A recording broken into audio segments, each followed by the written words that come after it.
Já zdravím. Dneska u tohohle videa si řekneme něco o candy barvách. Ukážeme si takový jednoduchý panel a vlastně práci s candy barvama, kde budu postupně nanášet vlastně od nejtmavší až po nejsvětlejší. Obecně můžu říct, že candy jsou asi jako nejintenzivnější ohledně barev, ale jsou zároveň i drahé a docela jako i složité na používání. Jde o to, že nemůžete vlastně jenom tak si nařídit a stříkat barvu. Ty candy jsou úplně jiné a mají i vlastnosti, které jsou dost jako takové náročné a nepříjemné.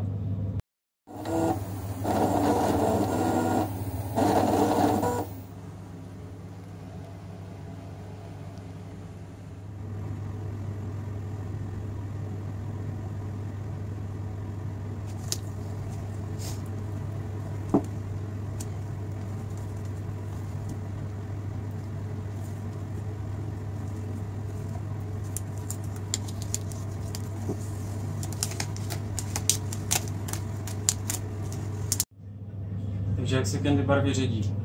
Ředí se klasický 4012 plus, ale se tam přidává takové nosné medium, což je vlastně nějaký klasický vodní lak. Používá se k tomu, Createx doporučuje hlavně Balancing Clear.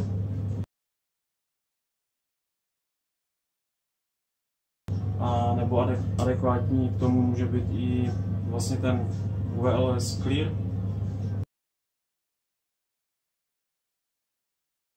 Co nabízí taky Createx, cenově to vychází zhruba tak stejně asi. Druhá věc je vlastně, že ty barvy jsou tak agresivní, že když nanesete červenou třeba a na to potom dáte bílou, tak vám to bude takzvaně krvácet na to funkci nebo efekt vlastně bleedingu, což je krvácení do vrstvy nad tím. Může to krvácet jak do laku, tak i do vrstev nad tím. Používá se na to buď bleed checker, což je takový polyuretanový nástřih vlastně, který to překryje. Zaizoluje, anebo si to může používat transparent base.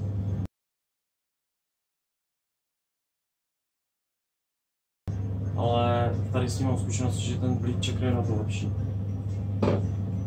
Proto vlastně jsou ty candy barvy drahé, protože jednak taková plaštička stojí 120 ml, stojí třeba 500. Plus ten Balancing Clear taky není jako levný, a když třeba stříkáte nějaký větší díl, potřebujete toho hodně.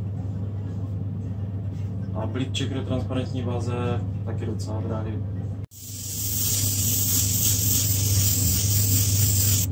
Začínám klasickou krycí barvou, což je tady v konkrétním mém případě je to opak white od Wicked.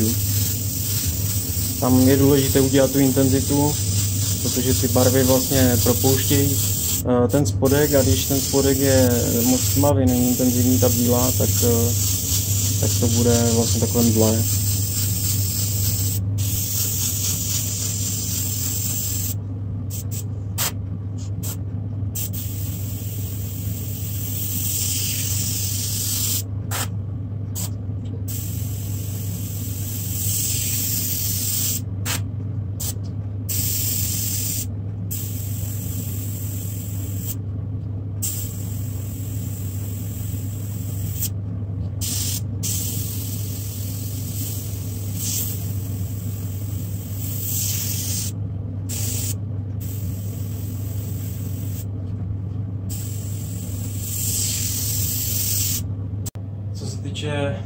Vlastně toho, jak moc je to zdravé či nezdravé, patří to asi, si myslím, k těm nejméně zdravým barvám. Rozhodně doporučuji jako ve větraném, buď nejlépe v lakovně, nedoporučuji třeba jako v zavřeném bytě, i třeba s oknem jenom otevřeným, protože je to fakt jako smrdí to a je to takové jakože toxické. Budu nanášet vlastně na dvou panelech 3 barvy, červenou, oranžovou a žlutou.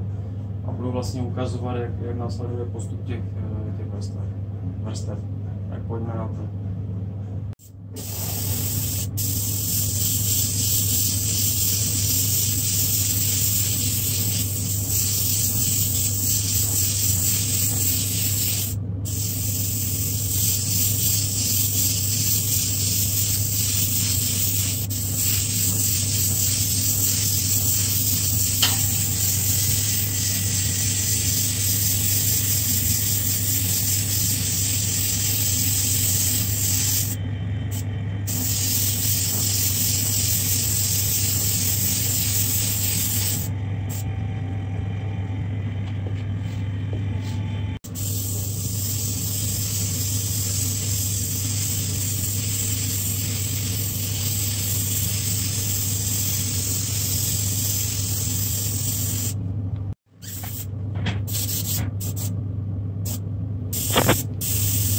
candy barev platí jedno obecné pravidlo, a sice, že čím sytější je ta bílá, čím sytěji nastříkáte bílou, tak tím vlastně bude ta candy intenzivnější a světlejší. Když stříkáte na tu červenou třeba potom žlutou, tak na tu červenou musíte opravdu tou bílou jakože mít výraznou stopu.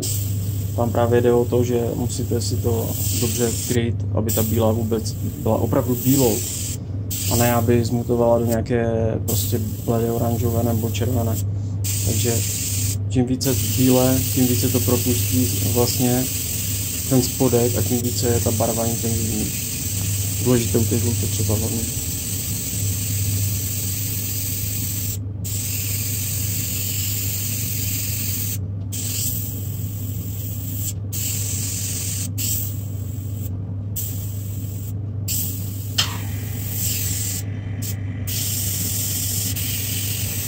Candy barvy jsou vlastně plně transparentní, což znamená, že propouštějí spodní vrstvu, proto se to dělá hlavně třeba na metalické odstíny, kde potom vzniká krásný přípis odstínu té candy, kterou dáte. A je plně transparentní, což znamená, že se s nimi dobře vybarvuje a tam pak je třeba zkušenost potom už.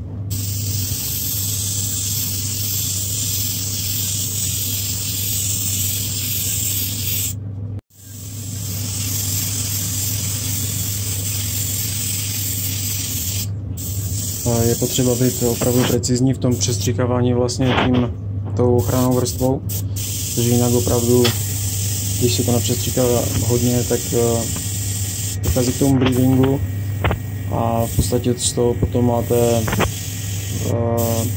jenom červenou.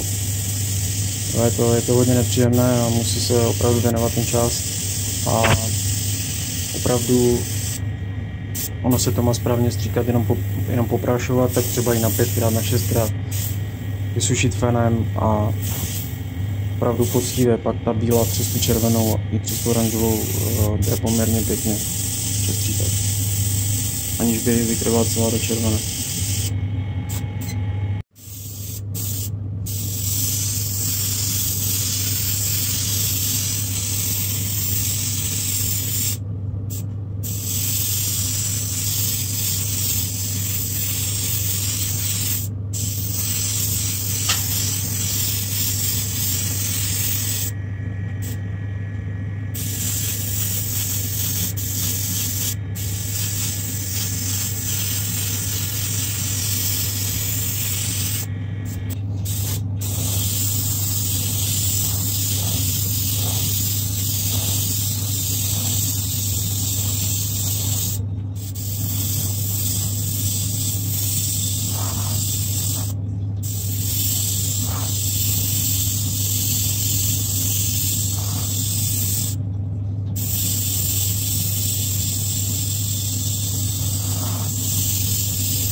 Při sundávání pásky se musí dávat opravdu pozor, protože hrozí trhání barvy. Jednak to může být v důsledku špatného jakože zatvrdnutí a za druhé transparent base přestříkáváte vlastně několikrát, dejme tomu třeba 3x, 4x a to má opravdu velkou tloušťku. To znamená, správně by se to mělo jenom prášit a na několikrát, jo? Jenomže tam zase potom hrozí to krvácení, takže je to takový věčný boj a s tím, jak je to tlusté ta vrstva, tak potom se to zase špatně lakuje, jsou tam hránky, je to boj, no. Takže co se týče teda zhodnocení candy barev, myslím si, že asi pro začátečníka to úplně není, protože může se tam stát hodně chyb a potom přijdete vlastně o to celé dílo úplně jednoduše a pak už to třeba ani nejde přestříkat a napravit. Takže Já candy barvy používám hodně i na různé metalické vlastně základy a docela si s tím hodně hraju, hodně i míchám mezi sebou, zkoušel jsem různé candy. Jsou i jak vlastně rozpouštědlové, tak tady ty vodní vlastně od Createxu a od různých značek, jako třeba Custom Creative, na který budu dělat později test. Takže experimentujte, si myslím, že to jsou asi jako nejhezčí barvy úplně ohledně intenzity.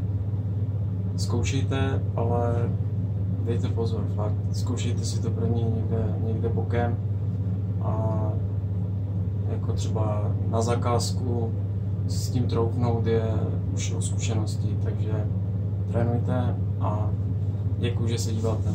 Čau.